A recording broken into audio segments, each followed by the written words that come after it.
Hello everyone, আসসালামু আলাইকুম। সবার কি অবস্থা, কেমন আছেন? আই হোপ সবাই অনেক বেশি ভালো আছেন। আলহামদুলিল্লাহ, আল্লাহর অশেষ রহমতে আমরাও কিন্তু অনেক ভালো আছি। এই তো নতুন আরেকটা দিনে নতুন আরেকটা ভিডিও নিয়ে চলে আসলাম। আজকের ভিডিওটা রান্নাবান্না দিয়ে শুরু করলাম, আর কি দুপুরে রান্না দিয়ে শুরু করলাম। তো দুপুরে আজকে কি রান্নাবান্না করি ওগুলি থাকছে এই ভিডিওতে।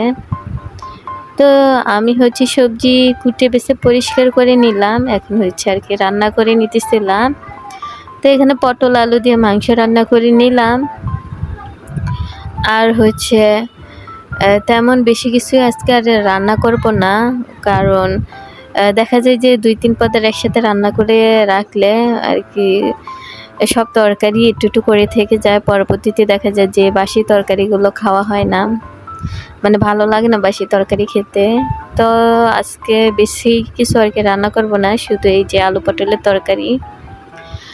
আর দেখা যায় যে একসাথে অনেক বেশি রান্না করে ফ্রিজে রেখে খাওয়া আমার ভালো লাগে না, মানে একেবারে ফ্রিজে রেখে খাওয়া আমার সত্যিই ভালো লাগে না। তো আমি চেষ্টা করি অল্প করে তরকারি রান্না করি আর কি প্রতিদিন আর কি খাওয়ার। তারপরেও দেখা যায় যে মাঝে মাঝে তরকারি থেকে যায়, তো ওগুলো ফ্রিজে রেখেই খাওয়া লাগে। তো যাই হোক, দুপুরে রান্না বান্না শেষ করে খাওয়া দাওয়া করার পরে হচ্ছে আমার মেয়ে বললো যে একটু দই খাবে। তো দই হচ্ছে প্রায় শেষের দিকে এতটুক ছিল, আর একটু আছে মনে হয় ওই, তাই মেয়েটাকে একটু দই কেটে দিলাম, বলতেছি যে তুমি খাইয়ে দাও। আর বাসায় দই আর কিনা দইয়ের মধ্যে অনেকই পার্থক্য। বাসায় দই যতটা মজা লাগে বা নিজের ইচ্ছে মতো বানানো যায় নিজের মন মতো করে, তো যাই হোক দইটা কিন্তু মজারই ছিল। তো এটা হচ্ছে একটু ভিডিও নেওয়া হয়েছে বিকালের দিকে ভাবলাম যে আজকে সন্ধ্যার নাস্তায় কি থাকা আর কি রাখবো, তো ভাবলাম যে কয়েকটা পিঠা বানিয়ে নেই। তো পিঠা ডোটা আমি কিন্তু গুলিয়ে নিছি, আগে থাকতে প্রসেস করে রাখছি। এখন হচ্ছে আর কি তেলে একটু একটু করে ভেজে নেব, অনেকটা আর কি তালের পিঠার মতনই, কিন্তু তেলের পরিমাণটা আমি একটু কমই দিছি। একেবারে বেশি তেলে ভাজবো না, মানে আমি সামান্য সামান্য না, মানে মোটামুটি তেলে ভাজবো। তো এই তো ছোটো ছোটো করে আর কি দিতেছিলাম, তারপরেও দেখতেছি যে বড় বড় হয়ে যেতেছে। পিঠাটা খেতে অনেকটা আর কি তালের পিঠার মতনই লাগবে। আর তালের সিজন যেহেতু এখন না, এখন হচ্ছে কাঁঠালের সিজন। কাঁঠাল দিয়েও দেখি অনেক সুন্দর করে অনেক আপুরা সুন্দর সুন্দর পিঠা বানায়।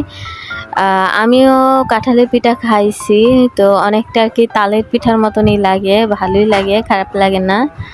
মানে অনেক আপুরি ভিডিও দেখছি যে কাঁঠালের পিঠা, অনেক হচ্ছে কলার পিঠা আর কি তৈরি করে, মানে খুবই সুন্দর হয় দেখতে, খেতেও নিচ্ছি খুবই মজার হয়। তো আমি কাঁঠালের পিঠা খাইছি, ভালোই লাগছে। তো এটা হচ্ছে কাঁঠালের পিঠা নয়, কিন্তু এটা আমি এমনি হচ্ছে আটা চিনি দিয়ে একটা আর কি ডো তৈরি করে ওটা দিয়ে হচ্ছে পিঠাটা আর কি বানাইতেছিলাম। কাঁঠাল ছিল কিন্তু ওই পিঠা যেহেতু আমি কখনো বানাইনি, অন্যজনে বানিয়ে আর কি দিছিল, ওইটা খাইছি, কিন্তু নিজে এখনো পর্যন্ত বানাই নাই। তো এই কারণে হচ্ছে অত নিয়ে বানাইলাম না। তো হয়তোবা কোনো সময় সুযোগ করে হয়তোবা বানানো হবে। তো যাই হোক, পিঠাগুলো কিন্তু আমি খুবই সুন্দর করে লাল লাল করে ভেজে নিতেছিলাম। আর পিঠাগুলো এমনিতে অনেকটা উপরে ক্রিস্পি থাকবে আর নিচে অনেকটা সফট নরম থাকবে, খেতে কিন্তু ভালোই লাগবে। আর বাচ্চারাও কিন্তু ভীষণ পছন্দ করবে পিঠাটা। তো যাই হোক, পিঠা বানানোর পরে হচ্ছে আমি আলুর দম তৈরি করে নেব। তো আলুর দম তৈরি করার জন্য সব মশলা একসাথে দিয়ে আমি ভালো করে হচ্ছে এটাকে কি বলে, কাদের জেলা কি বলে আমি জানি না, এটা নামটা কি আমি সঠিক মনে নাই। তো যাই হোক, এটা দিয়ে হচ্ছে পিষিয়ে নিতেছিলাম, পিষিয়ে সব মশলা একসাথে মিহি করে নিতেছিলাম। নেওয়ার পরে এখানে হচ্ছে পেঁয়াজ, কাঁচামরিচ আর গরম মশলা অ্যাড করে হচ্ছে ভেজে নিতেছিলাম। নেওয়ার পরে ওই মশলাটা অ্যাড করে আমি ভালো করে কষিয়ে নেব। আর আলুর দম যারা আমার প্রতিদিন ভিডিওগুলো দেখেন, আমার প্রিয় আপুরা, তারা অনেকেই হয়তো বা জানে যে আমি কিন্তু আলু খুবই পছন্দ করি। তো এই তো আমি কিন্তু মশলা দিয়ে ভালো করে কষিয়ে নিতেছিলাম। এখন হচ্ছে আলুটা অ্যাড করে দেব, দিয়ে হচ্ছে ভালো করে কষিয়ে নেব। আর আলুর দম আমার অনেক আগে থেকেই পছন্দ। আর আলু যেভাবেই রান্না করি না কেন, আলু খেতে আমার কাছে অনেক বেশি ভালো লাগে। তো এই কারণে হচ্ছে পিঠা তৈরি করার পরে এখানে একটু আলুর দম করে নিতেছিলাম।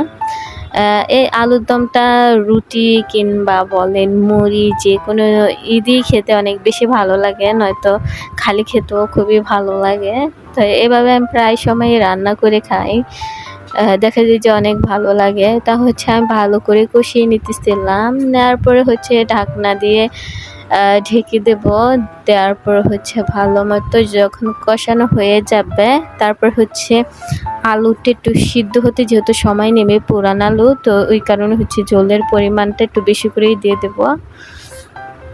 কারণ যেহেতু একটুগুলো পুরান আলু দেখা যায় যে সিদ্ধ হতে অনেকটা সময় লাগে, তো এই কারণে হচ্ছে ঝোলের পরিমাণটা একটু বেশি করে দিয়ে আলুটাকে আমি সিদ্ধ করে নেব। নেওয়ার পরে হচ্ছে একেবারে পানিটাকে শুকিয়ে নেব।